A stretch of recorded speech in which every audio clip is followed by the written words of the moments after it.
بسم اللہ الرحمن الرحیم۔ عزیز طلبہ السلام علیکم ورحمۃ اللہ وبرکاتہ۔ عزیز طلبہ، آج کا ہمارا سبق کفارہ کا اگلا حصہ ہے، اس کی ہم لوگ ریڈنگ کریں گے۔ صفحہ نمبر 37 تک ہم نے سبق کی کچھ حصے کی ریڈنگ کی تھی، بقیہ حصے کی ریڈنگ کرتے ہیں۔ ثبوت کو آئے 1 مہینہ گزر گیا۔ بورڈ کے کلرک اردلی ساتھ رہنے والے سپاہی، چپراسی سب اس کے برتاؤ سے خوش تھے۔ دل جوئی کرنے کا اس میں ایسا فطری مادہ ہے، دل جوئی تسلی دینا، کہ جو اس سے ایک بار ملتا ہے ہمیشہ کے لیے گرویدہ ہو جاتا ہے۔ گرویدہ ہونا، فریفتہ ہونا، سخت کلمہ تو اس کی زبان پر آتا ہی نہیں، مگر اس کی یہ ساری خوبیاں مداری لال کی آنکھوں میں کھٹکتی رہتی ہیں۔ وہ اس کانٹے کو اپنے پہلو سے نکال ڈالنے کی ترکیبیں سوچتے رہتے ہیں۔ عملہ کو برانگیختہ کرنا، اکسانا، ناکامی ہوئی، ممبروں کو بھڑکانا چاہا، منہ کی کھائی یعنی کامیاب نہ ہوئے، ٹھیکیداروں کو ابھارنے کی کوشش کی، نادم ہونا پڑا، شرمندہ ہونا پڑا۔ چاہتے تھے کہ بس میں آگ لگا کر آپ دور سے تماشا دیکھیں۔ بس میں آگ لگانا، فتنہ پیدا کرنا۔ ثبوت سے اس طرح ہنس کر ملتے، چکنی چپڑی باتیں کرتے، چکنی چپڑی خوشامد بھری باتیں، گویا اس کے سچے دوست ہیں، لیکن گھات میں لگے رہنا، موقع کی تلاش میں رہنا کہ کب موقع ملے اور اسے نیچا دکھاؤں۔ ثبوت ذہین تھا، لائق تھا، مگر مردم شناس نہ تھا۔ مردم شناس انسانوں کو پہچاننے والا۔ وہ مداری لال کو اب بھی اپنا رفیق اور شفیق سمجھتا تھا، رفیق، دوست، شفیق، مہربان۔ ایک دن مداری لال سیکرٹری صاحب کے کمرے میں گئے تو کرسی خالی دیکھی۔ وہ کسی دور سے باہر چلے گئے تھے۔ ان کی میز پر 5000 کے نوٹ پلندوں میں بندھے ہوئے رکھے تھے۔ پلندوں بنڈلوں میں، پیکٹ میں یا گٹھڑی میں۔ بورڈ کے مدرسوں کے لیے کچھ لکڑی کے سامان بنوائے گئے تھے۔ اس کی قیمت تھی، یعنی یہ پیسے جو 5000 روپے تھے، یہ بورڈ کے مدرسے کے لیے بنائے گئے سامان کی قیمت تھی۔ ٹھیکیدار آج وصولی کے لیے طلب کیا گیا، بلوایا گیا۔ آج ہی سیکرٹری صاحب نے چیک بھیج کر خزانے سے روپے منگوائے تھے۔ مداری لال نے برآمدہ میں نکل کر دیکھا۔ برآمدہ مکان کے سامنے بغیر دروازوں کے کمرہ ہوتا ہے۔ پہل گھروں کے اندر کمروں کے باہر جو ہے وہ کچھ حصہ چھت دیا جاتا تھا، جس کو برآمدہ کہا جاتا تھا۔ پنجابی میں برانڈا کا لفظ بھی استعمال کیا گیا ہے۔ ثبوت کا کہیں پتہ نہ تھا۔ مداری لال کی نیت برگشتہ ہو گئی۔ برگشتہ کا معنی نیت خراب ہونا۔ حسد میں بدنیتی بھی شامل ہوگی، حسد، بغض، کینہ۔ انہوں نے کانپتے ہوئے ہاتھوں سے پلندے اٹھائے۔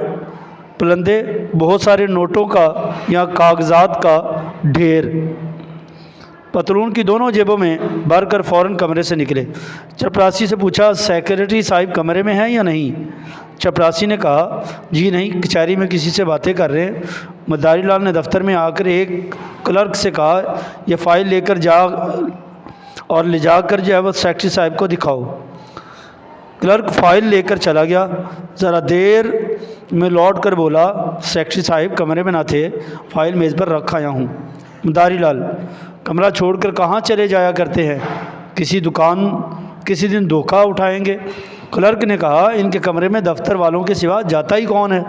مداری، تو کیا دفتر والے سب کے سب فرشتے ہیں؟ یعنی وہ نیک لوگ ہیں؟ کبھی کسی کی نیت برگشتہ ہوتی ہے۔ نیت برگشتہ ہونا، نیت خراب ہونا کوئی نہیں کہہ سکتا۔ میں نے چھوٹی چھوٹی رقموں پر اچھوں کی نیتیں بدلتے دیکھی ہیں۔ ہم میں اس وقت سبھی شاہ نظر آتے ہیں، شاہ ایماندار، سخی، بادشاہ، لیکن موقع پر پا کر شاید ہی کوئی شاہ رہے، یعنی ایماندار رہے۔ یہی انسانی فطرت کا تقاضا ہے، تقاضا طلب۔ آپ جا کر ان کے کمرے میں دروازہ دونوں طرف سے بند کر دیجئے۔ چپڑاسی تو دروازہ پر بیٹھا ہوا ہے، مداری لال نے جھنجھلا کر کہا۔ آپ سے میں جو کہتا ہوں وہ کیجیے۔ چپڑاسی کوئی رشی یا منی ہے، رشی اور منی بہت بڑے زاہد، یعنی ہندی زبان میں رشی اور منی درویش اور سادھو یعنی دنیا سے ترک تعلق اختیار کرنے والے کو کہتے ہیں۔ ان کا میننگ ہوگا بہت بڑے زاہد۔ چپڑاسی ہی کچھ اڑا دے تو آپ اس کا کیا کر لیں گے؟ ضمانت بھی ہے تو 300 کی، یہاں ایک ایک کاغذ لاکھوں کا ہے۔ یہ کہہ کر مداری لال اٹھے اور دفتر کے دروازے دونوں طرف سے بند کر دیے۔ جب ذرا موقع ملا تو نوٹوں کے پلندے پتلون کی جیب سے نکال کر ایک الماری میں کاغذوں کے نیچے چھپا دیے۔ پھر آ کر اپنے کام میں ہمتاً محو ہو گئے۔ ہمتاً محو ہونا مکمل توجہ سے کام میں مصروف ہونا۔ سبودھ چندر آدھ گھنٹہ میں لوٹے تو دروازہ بند تھا۔ دروازے میں آ کر مسکراتے ہوئے بولے، یہ دروازہ کسی نے بند کر دیا ہے صاحب، کیا مجھے آنے کی اجازت نہیں ہے؟ مداری لال نے کھڑے ہو کر واعظانہ لہجے میں کہا، واعظانہ لہجے میں، نصیحت والے لہجے میں، جناب گستاخی معاف کیجیے گا، آپ جب کبھی باہر جائیں چاہے 1 منٹ ہی کے لیے کیوں نہ ہو، دروازہ ضرور بند کر دیا کریں۔ آپ کی میز پر روپے، پیسے اور سرکاری کاغذات بکھرے پڑے رہتے ہیں، نہ جانے کس وقت کس کی نیت بدل جائے۔ میں نے ابھی سنا ہے کہ آپ کہیں باہر گئے ہوئے ہیں، تو دروازہ بند کرا دیے۔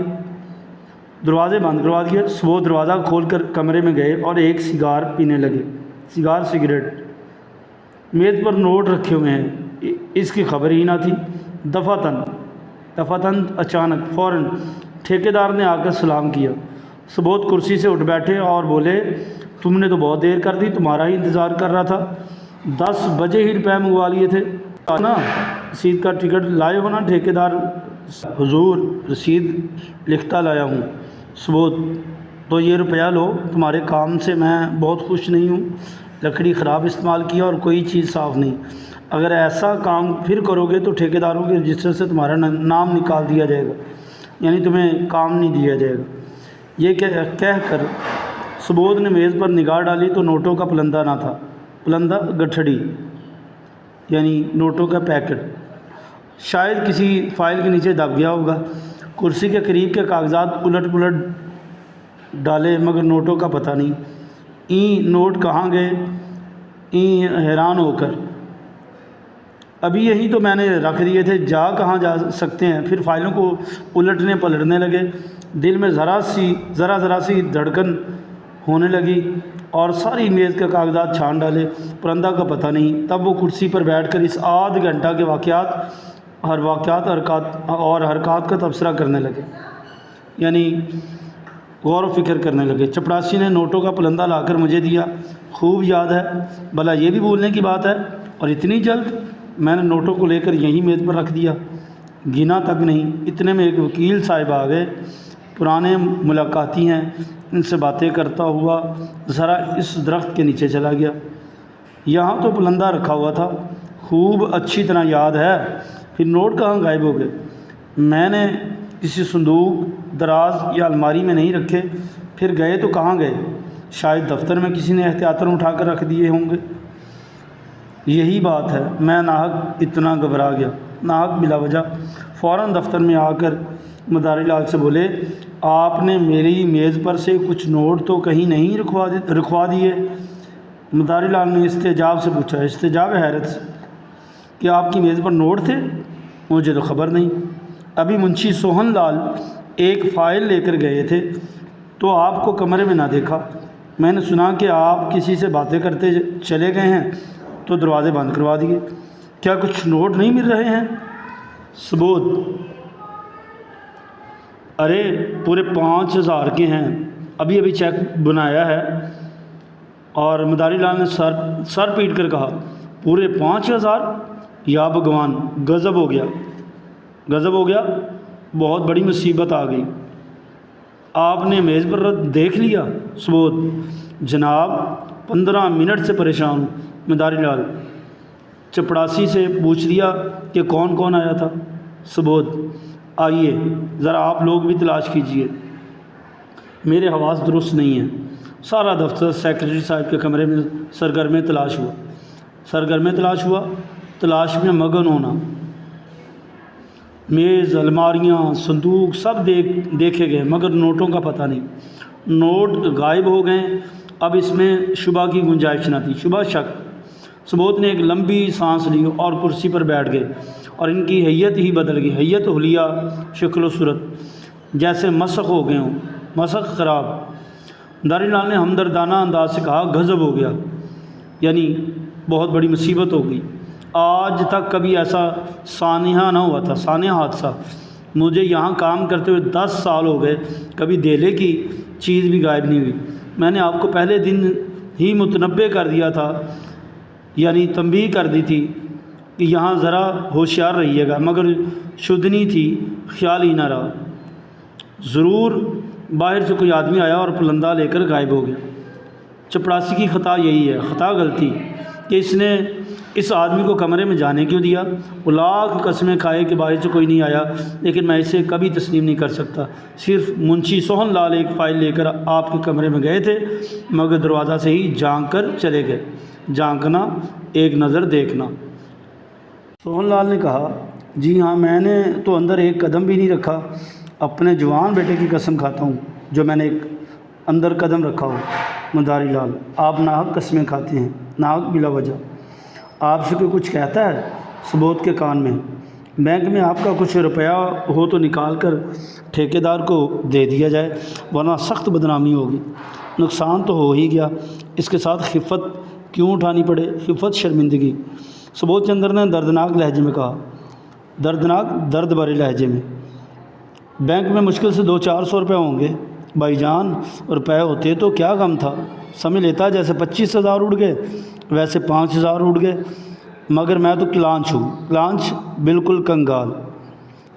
اسی رات کو سبوت چندر نے خودکشی کر لی۔ اتنے روپوں کا انتظام کرنا ان کے لیے مشکل تھا۔ پردہ موت کے سوائے انہیں اپنی خفت، بے عزتی، ندامت، شرمندگی، بدگمانی، برا خیال، ذلت، رسوائی، ذلت کو چھپانے کی اور کوئی آڑ نہ تھی، آڑ سہارا۔ تو عزیز طلبہ، آج کا ہمارا سبق مکمل ہوا۔ یہاں تک مشکل تراکیب کے معنی اچھے طریقے سے یاد کریں۔ اللہ تعالیٰ آپ کا حامی و ناصر ہو۔ بقیہ سبق انشاءاللہ کل پڑھیں گے۔ اللہ حافظ۔